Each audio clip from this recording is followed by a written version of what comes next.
Hello and welcome to the class. आज हम discuss करेंगे एनिमल बिहेवियर एंड क्रोनोबायोलॉजी की selective question, short and long both questions की selection questions हम देखेंगे। मोस्ट इंपॉर्टेंट क्वेश्चंस हम देखेंगे जहां से क्वेश्चन सेमेस्टर में क्वेश्चन बनने की प्रोबेबिलिटी है। ये जो है पूरा क्वेश्चंस की जो पीडीएफ है आपको टेलीग्राम चैनल में, व्हाट्सएप चैनल में मिल जाएगा, आप ज्वाइन हो जाइए, ठीक है। सो यूनिट 1 के बारे में बात करेंगे। आपके पास सिलेबस होना चाहिए, मैं भी सिलेबस आपको शो करूंगी। देखिए क्या कोई क्वेश्चन आ सकता है कि what is animal behaviour, describe about इनेट and learn and instinct behaviour. हो सकता है कि सिर्फ आपको इनेट बिहेवियर के बारे में पूछ सकता है, या तो इनेट इंस्टिंक्ट दोनों के बारे में पूछ सकता है, या इनेट लर्न ऐसे भी ऑल्टरनेटिवली पूछ सकता है। लेकिन यहाँ से क्वेश्चन आएगा, या तो क्वेश्चन आ सकता है कि साइन स्टिमुली क्या है, कोड ब्रेकर क्या है, वहाँ से क्वेश्चन आ सकता है। या व्हाट इज बिहेवियर, बिहेवियर आज ए बेसिस ऑफ इवोल्यूशन, वहां से भी क्वेश्चन बन सकता है। एंड एक क्वेश्चन जो है ये 2 यूनिट में रहता है। क्वेश्चन फर्स्ट यूनिट में यदि नहीं आएगा, सेकंड यूनिट में आने के चांसेस है। एक्सप्लेन इवान पावलोव जो डॉग बेल एक्सपेरिमेंट होता है वहां से भी क्वेश्चन आ सकता है। एंड शॉर्ट नोट के हिसाब से जितने भी जो साइंटिस्ट थे, ठीक है, उनके जो नाम से उनके experiment, dog bell experiment Ivan Pavlov की जो बता रही हैं, जो डॉग था, डॉग वाला एक्सपेरिमेंट था, है ना, इंस्टिंक्ट इम्प्रिंटिंग को बताने के लिए, ठीक है ना। अच्छा, तो ये शॉर्ट नोट्स के हिसाब से आ सकता है। तो अब हम थोड़ा क्या करेंगे, देख लेंगे कि जो सिलेबस है, सिलेबस के अकॉर्डिंग किस तरीके से है, ठीक है ना। अच्छा तो देखिए, तो first origin and histology of ethology, यहाँ से तो हिस्टोलॉजी से इतना नहीं आता है, जो कार्ल वॉन फिशर, तो वहाँ से क्वेश्चन आ सकता है। एंड इवान पावलोव, लॉरेंस की जो एक्सपेरिमेंट था, है ना, इम्प्रिंटिंग की जो डक वाला जो एक्सपेरिमेंट था, वहाँ से ये शॉर्ट नोट्स आ सकता है ना। निकोटिनवर्स की एक्सपेरिमेंट से भी शॉर्ट नोट्स आ सकता है। ये सारे मैंने अच्छे से आपको समझाई। Proximate and ultimate behaviour, proximate behaviour क्या है वो शॉर्ट नोट्स आ सकता है, अल्टीमेट बिहेवियर क्या होता है वो शॉर्ट नोट आ सकता है, ठीक है ना। बिहेवियर के ऑब्जेक्टिव बिहेवियर, ये सारे जो है ना एडस्टेट एप्लीकेशंस में अवेलेबल है। तो आप एप्लीकेशन जो है अभी डाउनलोड कीजिए, ठीक है, वो प्ले स्टोर में वो अवेलेबल हो गया है। लिंक मैं डिस्क्रिप्शन में प्रोवाइड कर दूंगी, आप आज ही उसको डाउनलोड कीजिए। यदि आप चाहते हो तो आप ले सकते हो वहीं पे। एंड अंत तक बने रहिए, हम सारी चीज़ें डिस्कस करेंगे। साथ ही साथ मैं स्ट्रैटेजी बताऊंगी आपको कैसे लिखना है, क्योंकि ये एकदम मतलब कि बहुत अच्छी सब्जेक्ट है। बच्चे को लगता है कि बहुत है, लेकिन बहुत मतलब कि फनी सा लगेगा, ठीक है ना, फनी सा लगेगा। एक बार समझ जाओगे तो चीज़ें आसान है, इतना दिक्कत नहीं है, ठीक है। तो कोसाइन स्टिमुली कोड टेकर, ये लॉन्ग क्वेश्चन आ सकता है। तो अब हम देखेंगे कि पैटर्न ऑफ बिहेवियर, वहाँ से कौन से क्वेश्चन आ सकता है, ठीक है ना। यहाँ पे भी वही इनेट जो है ना, हमने जो देखा था इनेट वाला, तो यहाँ से इनका भी रहता है। देखिए, तो हम देखेंगे कि सेकेंड यूनिट में कौन सी चीज़ें रहता है। What is pattern of behaviour, long question के हिसाब से ये लॉन्ग क्वेश्चन है। Describe briefly about the behaviour pattern of the organisms, organisms की बिहेवियरल पैटर्न जो ठीक है ना, उसके बारे में वो बताने की बोल रहे हैं। What is individual behaviour pattern, क्या होता है। Explain about differences about the instinct and learned behaviour, ये दोनों बिहेवियर के बारे में डिफरेंसेस पूछा है। मतलब कि जो अडेप्टिव बिहेवियर होता है ना, उसके बारे में आपको लिखना पड़ेगा यहाँ पे। क्लासिकल कंडीशनिंग यहाँ पे लिखा है, जैसे मैंने बताई थी ना, इवान पावलोव, वो भी साइंटिस्ट के नाम था, वो उनका कंट्रीब्यूशन क्या था वो चीज़ लिखना है। लेकिन यहाँ पे हमने क्लासिकल कंडीशनिंग की एग्जाम्पल, जो डॉग की जो बेल बजाना, उसमें सालिवेशन होना, वो जो एक्सपेरिमेंट है वहीं पे उसको लिखना पड़ेगा, ठीक है। यूनिट के अंदर ये क्वेश्चन आ सकता है। एंड यूनिट 3 में बात करेंगे, और हर एक चीज़ें जो है इंडिविजुअली भी एक शॉर्ट नोट हो सकता है, कि मैं आपको बता देती हूँ कि किस तरीके से हर एक चीज़ें जो है शॉर्ट नोट हो सकता है। यहाँ पे देखिए, what is reflex action, what is orientation, ऐसे भी क्वेश्चन आ सकता है। Individual behavioural pattern, instinct behaviour क्या है, what is instinct behaviour, give an example, या what is learn behaviour, describe with an example, है ना। Associative learning, what is associative learning, मैंने इवान पावलोव की जो एक्सपेरिमेंट समझाने के टाइम पे बताई थी, वो कैसे एसोसिएटिव है। वो एसोसिएटेड है, इसका मतलब है कि जुड़ा हुआ है। जब रिंग बेल बजेगा तब उनमें सैलिवेशन होगा, कोई चीज़ों को उन्होंने एसोसिएट किया।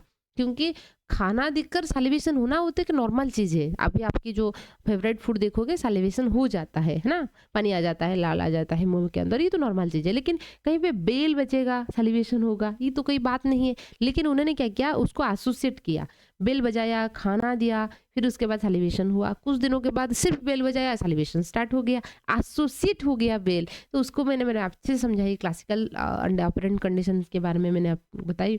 तो आप उसको ज़रूर चेक कर लीजिए। हैबिचुएशन क्या होता है, what is habituation, what is imprinting, ठीक है ना? ये सारे शॉर्ट नोट्स आ सकता है। फिर हम देखेंगे सोशल एंड सेक्सुअल बिहेवियर, ये दोनों, ये भी बहुत इंपॉर्टेंट यूनिट है। यहाँ से भी कौन से लॉन्ग क्वेश्चंस आएगा उसके बारे में हम देख लेंगे। देखिए, तो सोशल में व्हाट इज़ इंसेक्ट सोसाइटी, ठीक है ना? ये जो है हमने आर्थ्रोपोडा आपकी इन्वर्टिब्रेट चैप्टर पढ़ने के टाइम पे सेकंड सेमेस्टर के अंदर ये चीज़ हमने अच्छे से बताई है। आप वहीं से भी देख सकते हो। हनी बी जो है ना, and insect society. What is insect society? Describe briefly about honeybee society with behavioral pattern and caste of honeybee. honeybee की कास्ट ऐसे भी आ सकता है। नहीं तो उनकी फोराजिंग बिहेवियर किस तरीके से वेगल डांस कर रहा है उसके बारे में वो भी आ सकता है। वहीं से उस चैप्टर से उसको उठा के लिख सकते हो। Communications and sense describe the altruism. Altruism behaviour क्या है, व्हाट इज अल्ट्रुस्टिक बिहेवियर, ठीक है ना? किन सिलेक्शंस क्या होता है उससे मैंने अच्छा देता है, ये लॉन्ग क्वेश्चन आ सकता है।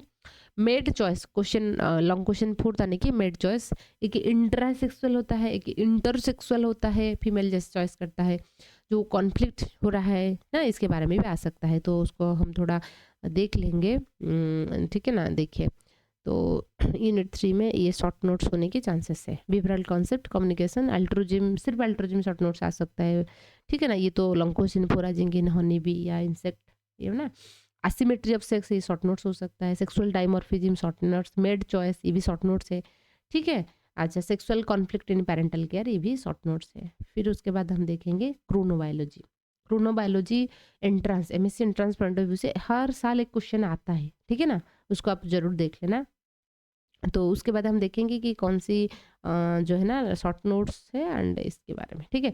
सो अब देखिए ये वाला, ये तो 4 की long question. What is biological clock, ये लॉन्ग क्वेश्चन है ना। Describe adaptive significance and relevance of the biological clock. Biological clock अलग सी चीज़ है, रिदिम अलग सी चीज़ है। क्लॉक से भी एक लॉन्ग क्वेश्चन बन सकता है, रिदिम भी एक लॉन्ग क्वेश्चन बन सकता है। Describe the type and characteristics of the biological rhythm, ठीक है ना। सर्केडियन, सर्कुलर, ये सारे एंड हर एक चीज़ें जो है शॉर्ट नोट्स भी हो सकता है।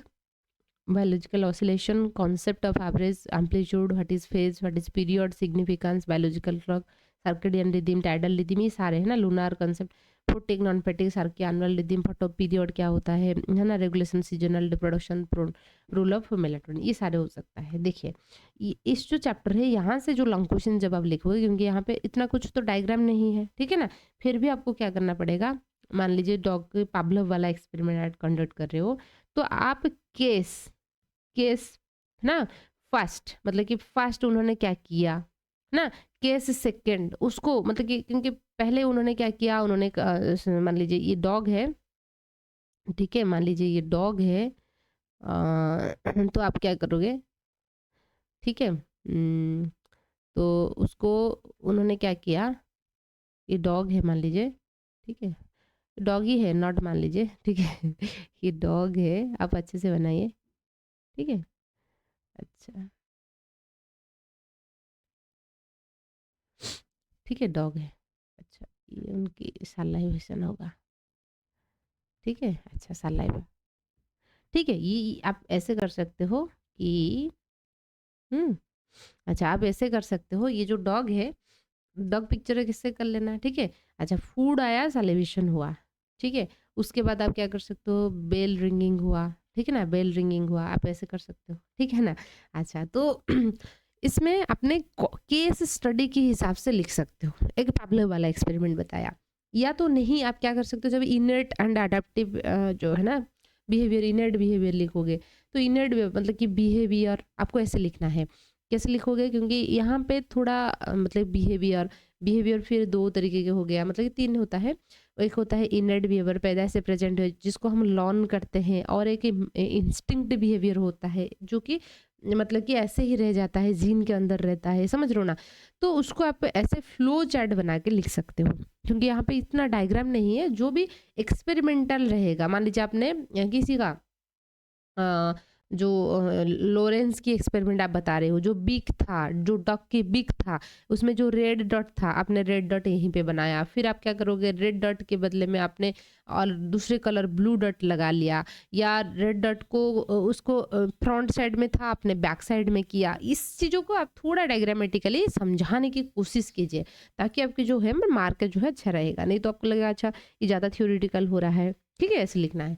तो जो भी चीज़ें आपने लिखा उसको आपने ऐसे कोशिश करोगे, क्योंकि जब बिहेवियर की बात लिखोगे तो वहाँ पे जो बहुत सारे टाइप्स रहता है, जो वो टाइप्स को आप क्या करोगे, ऐसे स्केमेटिकली मतलब कि रिप्रेजेंट करने की कोशिश कीजिए, ठीक है ना।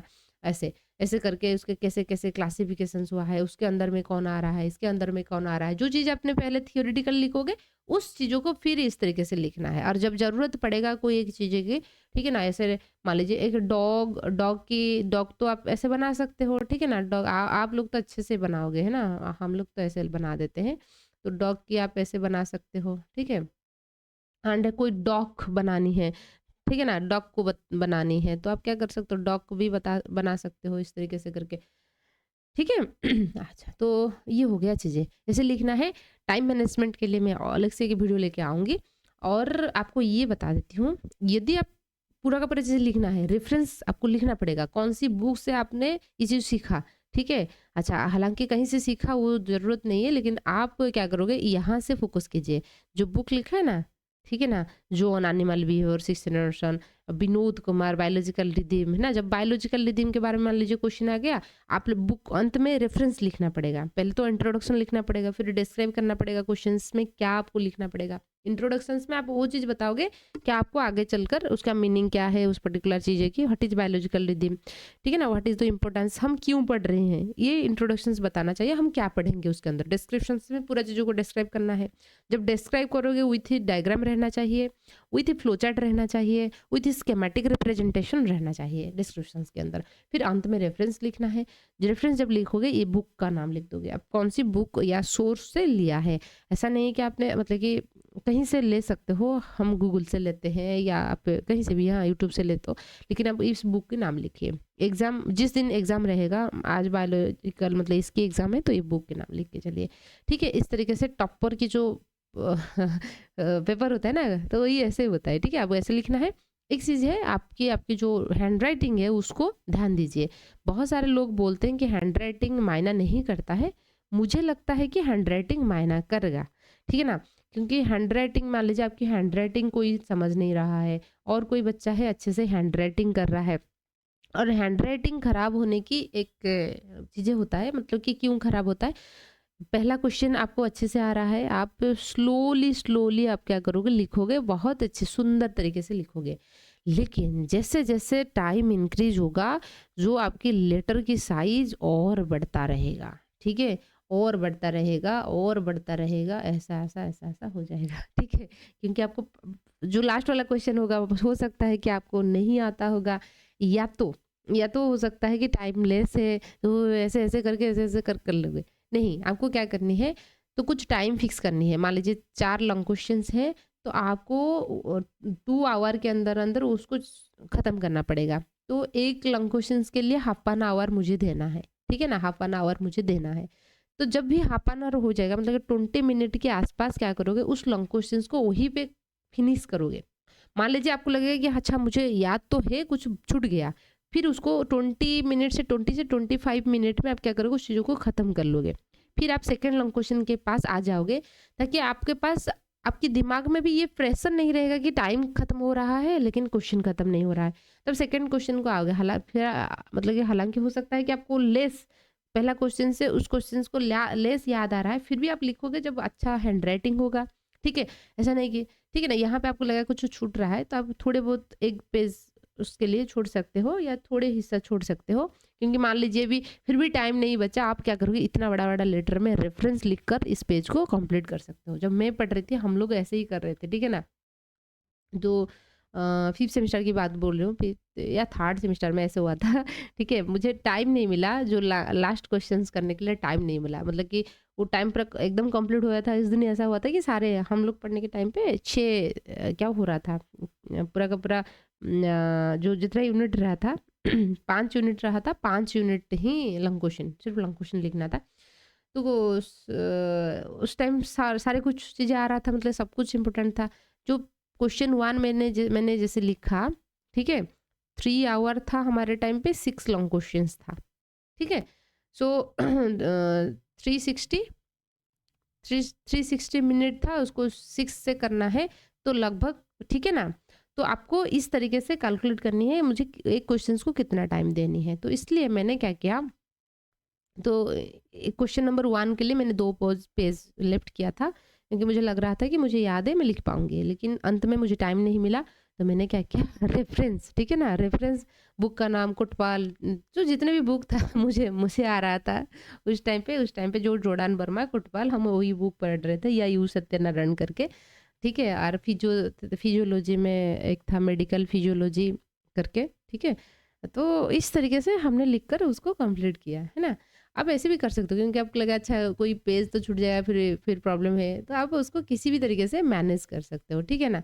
अच्छा, तो अब हम देखेंगे, तो आपको टाइम को ऐसे मैनेज करनी है, पेपर लिखना कैसे लिखोगे ऐसे मैनेज करनी है, तो अच्छा मार्क रहेगा, ठीक है?